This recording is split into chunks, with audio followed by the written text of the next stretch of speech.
Hi, I'm Graham Walsh, Microsoft MVP and work at Need. A new feature has popped up into Message Center and it's all about SIP Interop for MTR-A. Let's check it out. So, in your Message Center, you will have a new Message Center ID and it's all about SIP Interop for MTR-A. We've had this on Microsoft Teams rooms on Windows for a while. It is now coming to the Android platform.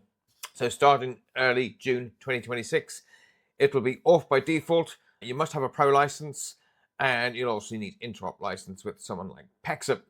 So what does it allow us to do? It allows us to cross-join meetings, for example.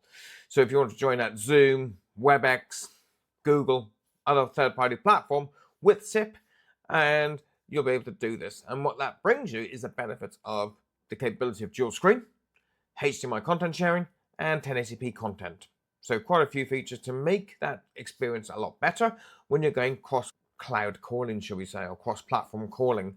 Today we have direct guest join, which is single screen, 720p, no HDMI content ingest. So by having SIP Interop on the device allows you to do this. And what this allows you to do is actually have that join button. And if you have it enabled, it will then use the SIP method as a priority over and above the direct guest join method. So you're able to get your hands on this if you're in the TAP program very shortly, or you'll wait till it comes into preview and then you can start testing it. As I mentioned, it's been on Windows, so there is documentation available already. So this will get updated nearer GA. And this takes you through what's required and being able to dial that SIP or H.223 endpoint.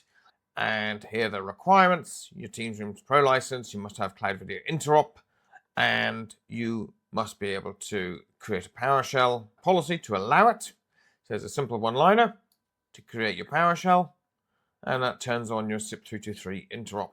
And you'll get a tenant ID from your SIP Interop provider, and currently that is PowerShell.